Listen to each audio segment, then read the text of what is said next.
Magandang umaga po.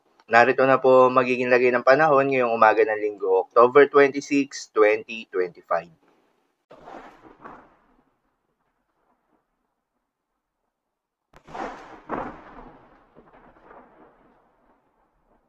Sa kasalukuyan na tayo sa pag-asa, Intertropical Convergence Zone o ITCZ o yung banggaan ng hangin mula Northern at Southern Hemisphere ang patuloy na nakakaapekto sa may Palawan, Visayas at Mindanao. Dahil dito ay asahan yung maulap na kalangitan na may kalat-kalat ng mga pagulan at thunderstorms. Shearline naman o yung banggaan ng malamig at mainit na hangin na nagre-resulta rin sa maulap na kalangitan na may kalat-kalat ng mga pagulan at thunderstorms na nakakaapekto sa may extreme northern Luzon. Easterlies o yung mainit na hangin na nanggagaling sa may karagatang Pasipiko ang nakakaapekto naman sa nalalabing bahagi ng ating bansa, particular na sa may eastern section ng Luzon. Dahil dito ay asahan yung bahagya hanggang sa maulap na kalangitan na may kalat-kalat ng mga pagulan at thunderstorms. Magandang balita naman dahil ayon sa pag-asa ay wala tayong binabantayan na low pressure area o bagyo sa loob o malapit sa Philippine Area of Responsibility na maring makaapekto sa ating bansa.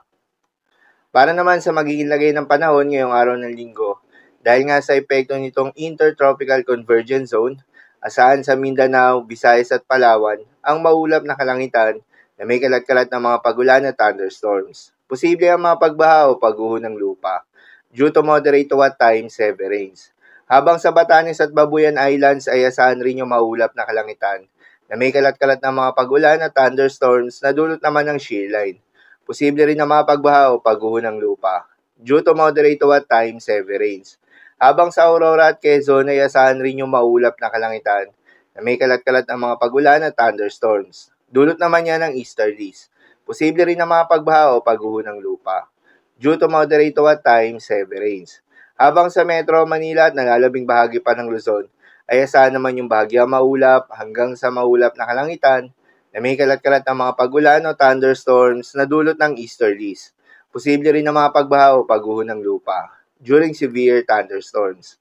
Madalas nabobo ang mga thunderstorms na ito tuwing hapon o gabi na nagtatagal ng 1 hanggang 2 oras. Kaya naman ingat sa mga posibleng banta ng pagbaha at pagguho ng lupa, lalong-lalo na sa mga lugar na inuulan na noong mga nakaraang araw pa.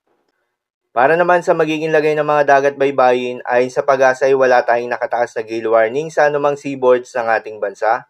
Subalit pinag-iingat pa rin yung mga kababayan nating mangingisda at yung may mga maliliit na sasakyang pandagat na papalaot, lalo na sa may northern seaboards ng Luzon.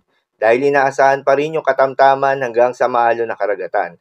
Habang sa nalalabing seaboards ng ating bansa ay asahan naman yung banayad hanggang sa katamtaman ng mga pag-alon, subalit iba yung pag-iingat pa rin.